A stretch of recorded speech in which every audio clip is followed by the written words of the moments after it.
Hello and welcome you all to beat the street.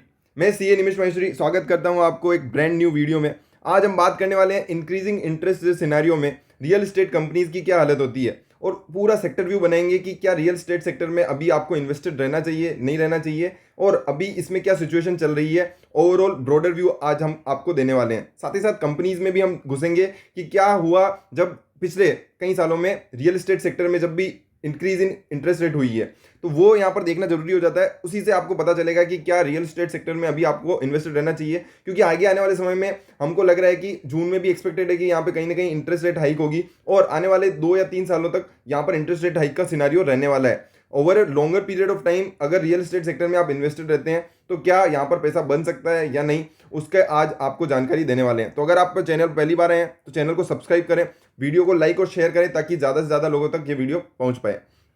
सबसे पहले देखते हैं कि इंडिया का जो रियल एस्टेट मार्केट है वो कहाँ तक पहुंचा है। तो 2030 तक ये एक्सपेक्टेशन है कि ये करीबन $1 ट्रिलियन का मार्केट बन जाएगा। वहीं अगर हम अभी देखते हैं तो 2025 तक का एक्सपेक्टेशन है कि करीबन करीबन $650 बिलियन की यहाँ पर रियल एस्टेट मार्केट इंडिया में बनने वाली है। साथ ही साथ 13% ऑफ द जीडीपी का कंट्रीब्यूशन 2025 तक ये दे सकता है। इसका सबसे इंपॉर्टेंट फैक्टर होता है अर्बन पॉपुलेशन, क्योंकि रूरल में ज़्यादातर जो घर होते हैं वो काफ़ी as a real estate sector वहाँ पर ज़्यादा इंपैक्ट नहीं पड़ता है, बट वहीं अर्बन पॉपुलेशन से यहाँ पर काफ़ी चीज़ें जो है वो इंपैक्टेड रहती है। जो रियल स्टेट की कंपनीज भी अगर हम देखेंगे, जो एनालाइज करेंगे, वो अर्बन पॉपुलेशन को टारगेट करती है। तो अगर अर्बन पॉपुलेशन की बात करें तो 2036 तक करीबन करीबन 600 मिलियन, मतलब कि करीबन 60 करोड़ लोग अर्बन पॉपुलेशन में कन्वर्ट हो जाएंगे। अभी अगर हम बात करते हैं तो 2020 तक 47 करोड़ लोग हैं जो अर्बन इंडिया में रहते हैं। वहीं अगर हम टोटल क्यूमुलेटिव एफडीआई इनफ्लो की बात करें कि यार इंडिया में कितना एफडीआई इनफ्लो कंस्ट्रक्शन सेक्टर में आया है, तो करीबन $52.48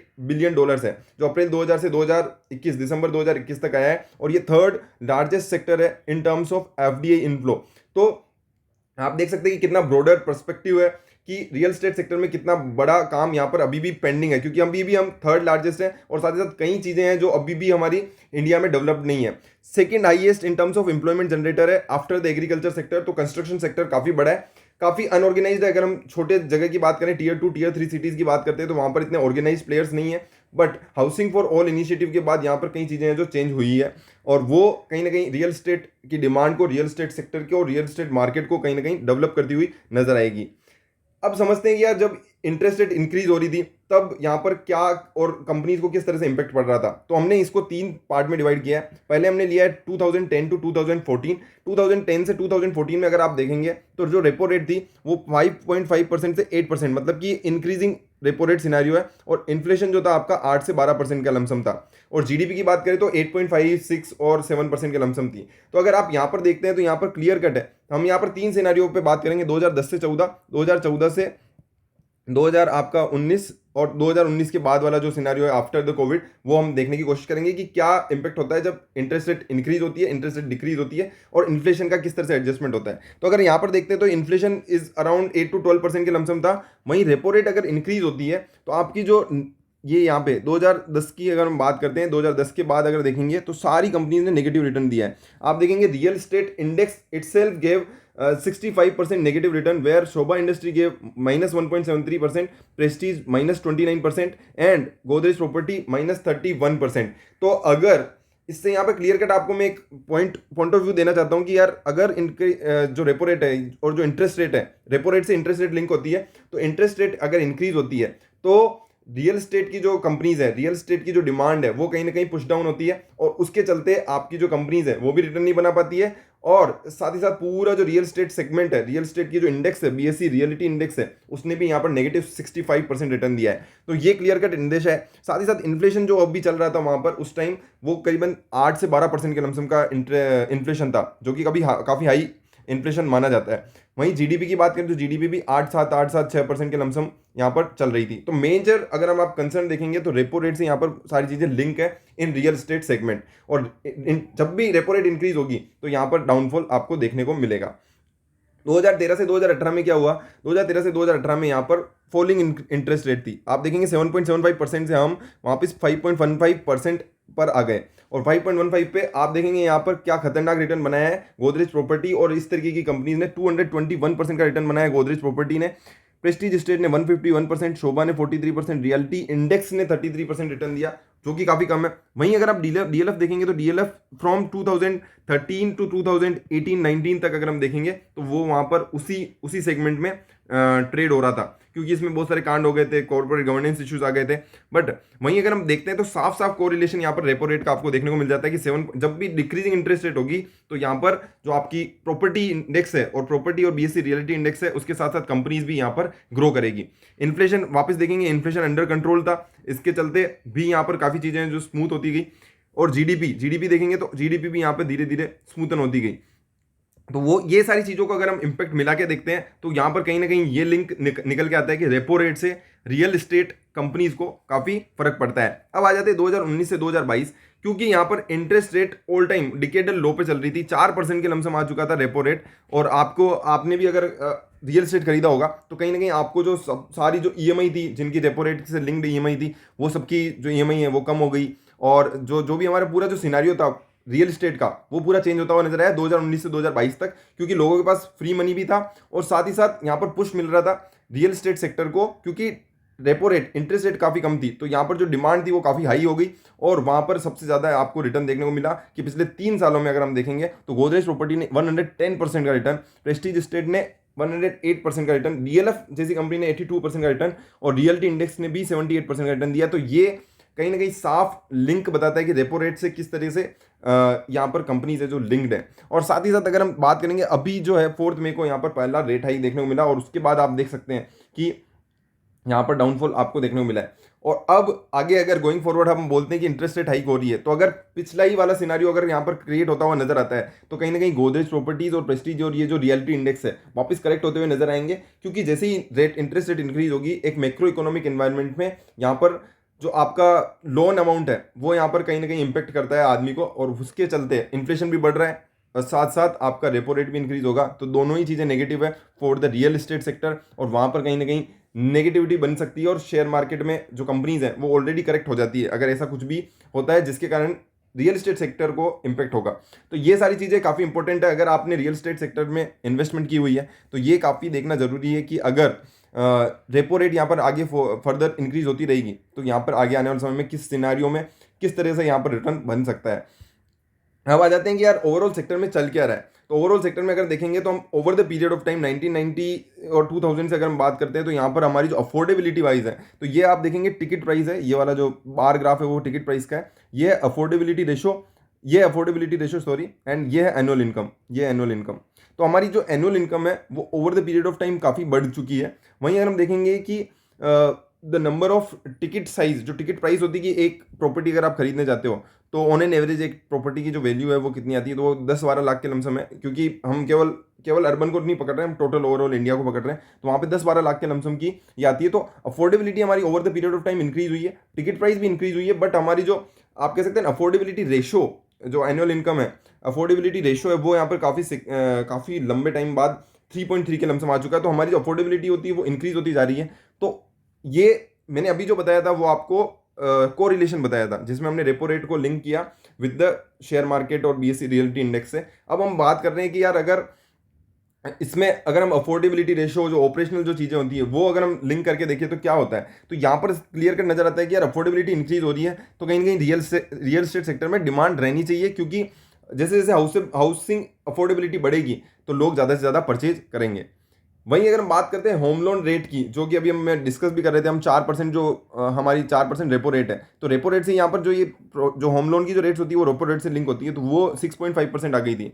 तो वो आप यहाँ पर देख सकते हैं कि रेंटल यील्ड की बात करें, मतलब कि अगर आप अपने प्रॉपर्टी खरीद ली और आप उसको रेंट पे देते हो आपको कितना पैसा मिलता है, तो 3.4% है। जबकि होम लोन रेट की बात करते हैं तो वहाँ पे आपको वो भी कम हुई। तो लोगों ने क्या किया कि यहाँ से पैसा उठाया और इसमें लगा दिया, रेंटल यील्ड से 3.4% आ जाएगा, वो हम इसको चुका देंगे, तो उन्होंने ज़्यादा से ज़्यादा घर खरीदना स्टार्ट किया।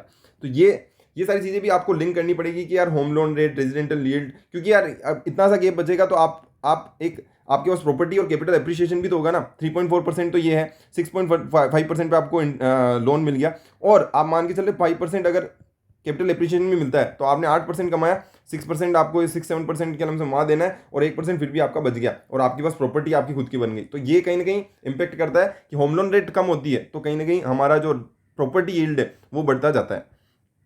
अब आ जाते हैं कि यार मॉर्टगेज रेट से क्या इंपैक्ट होता है। मॉर्टगेज रेट जो अभी हमने वही डिस्कस किया, home loan rate, mortgage rate एक ही बात है। साथ ही साथ जो ऑल टाइम लो पे है, ये डिकेडल लो पे रेट्स आ चुकी है 6.5% के पर आपको जो लोन मिल रहा है। तो इसके चलते क्या हुआ है कि पिछले 20 सालों में अगर हमने कभी ऐसी बोरोइंग कॉस्ट में इतना डाउनफॉल देखने को नहीं मिला, क्योंकि बीच में 2008-9 हुआ था, 2018 का IL&FS क्राइसिस हुआ, बट 2020 में जो कोविड के बाद जो रेट्स कम हुई है उसके कारण जो आपका जो EMI जो है उसमें काफ़ी इंपैक्ट पड़ा। लोगों की 2-2, 3-3 EMI कम हो चुकी है।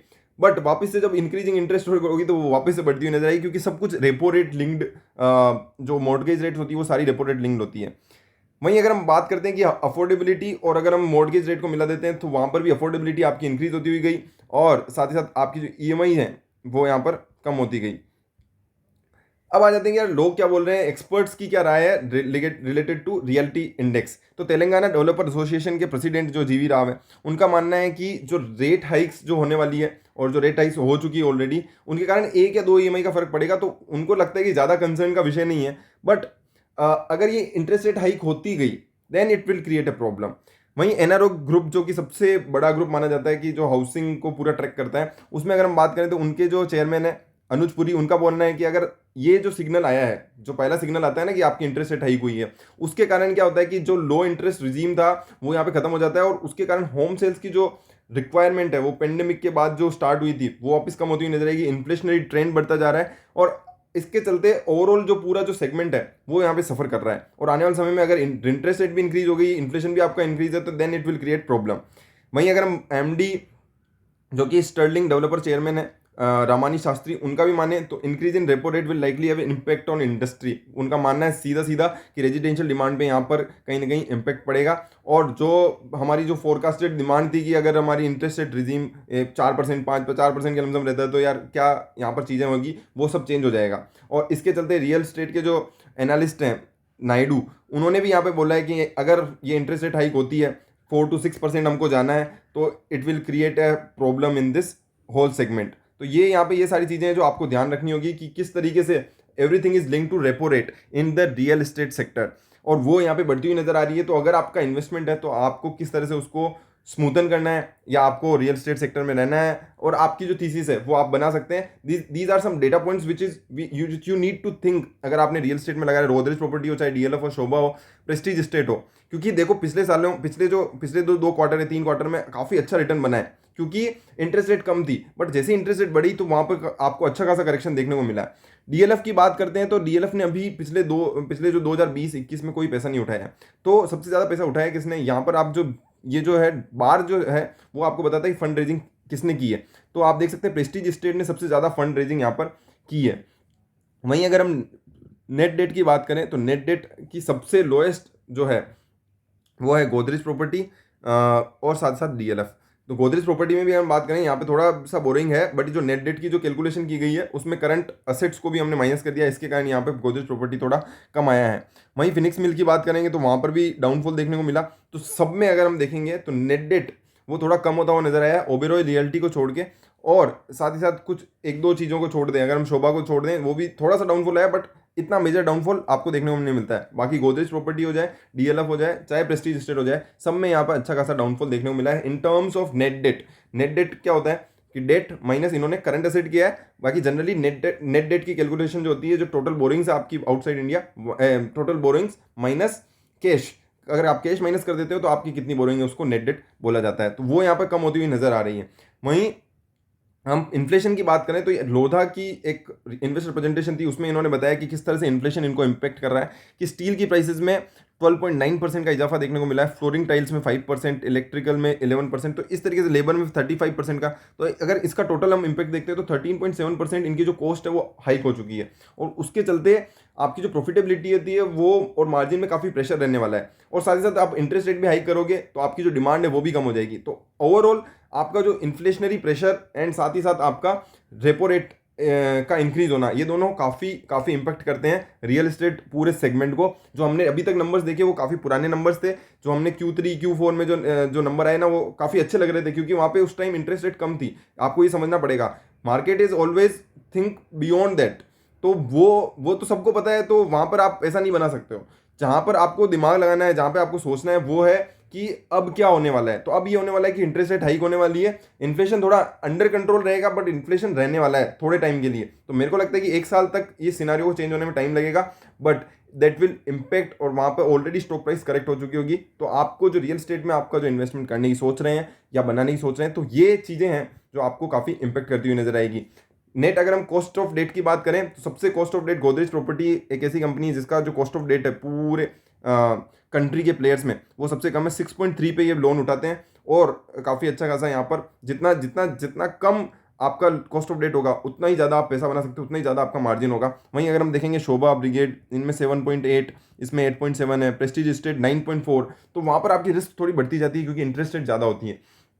तो कुछ डेटा पॉइंट्स हैं जिनको मैं आपको कोलैबोरेट करके देना चाहता हूँ। कॉस्ट ऑफ डेट हो गया, आपका रेपो रेट हो गया, आपका इन्फ्लेशनरी नंबर हो गया, और साथ ही साथ कि मार्केट में उनका जो सेल्स है, प्री सेल्स के नंबर्स आते हैं, वो हम हमारे टेलीग्राम चैनल पे अपडेट कर देते हैं। वो आपको रेगुलर ट्रैक करना पड़ेगा, तभी आप रियल एस्टेट सेक्टर में यहाँ पर पैसा बना सकते हैं। It is very very hard to make money in the increasing interest rate. तो अगर आपको अपना पोर्टफोलियो को स्मूथन करना है तो वो अभी आप सोच सकते हैं। डेटा पॉइंट्स मैंने आपको दिए हैं कि नेट डेट को भी आपको ट्रैक करना होगा, और साथ ही साथ ये जो 5-6 चीज़ें हैं, इन जब डेटा पॉइंट्स को आप ट्रैक करोगे तो कहीं ना कहीं आपको एक ओवरव्यू मिलेगा कि यार किस तरह से चीज़ें हो रही है। मैंने आपको 3 सिनारियो दिए, वो अब कहीं ना कहीं बढ़ते हुए नजर आएंगे कि इंटरेस्ट रेट यहाँ पे हाइक होगी और उसके चलते आपकी जो डिमांड होगी वो लेगार्ड में चल जाएगी। तो ये कहीं ना कहीं चीज़ें हैं जो आपको ट्रैक करनी होगी। अदरवाइज आपको वीडियो कैसे लगते हैं वो आप कमेंट सेक्शन में बताएं। और साथ ही साथ अब लेके आने वाले हैं हम कि 5 कौन से सेक्टर हैं जो इम्पेक्टेड नहीं है इस इंक्रीजिंग रेपो रेट सिनारियो में। तो वो आप चैनल को सब्सक्राइब करके रखें तो आपको वीडियो देखने को मिलेगी। साथ ही साथ आपको ये भी समझना होगा कि अब आपको किस सेक्टर में इन्वेस्टमेंट करना है। जैसे अगर मैं बोल रहा हूँ कि रियल एस्टेट सेक्टर में नहीं, then which sector will be least impacted at least, कि इन्फ्लेशनरी प्रेशर और जिसमें रेपो रेट का इम्पैक्ट नहीं देखने को मिलता। तो वो हम आपको आगे आने वाले वीडियो में डिस्कस करने वाले हैं। इसका जिसको आप सेकंड पार्ट बोल सकते हैं, या एक नया वीडियो हम लेकर आने वाले हैं। तो अगर आपको वीडियो पसंद आते हैं तो यार जरूर शेयर करें दबा के, ताकि ज़्यादा से ज़्यादा लोगों तक वीडियो पहुँच सके। Thank you so much, see you, bye bye.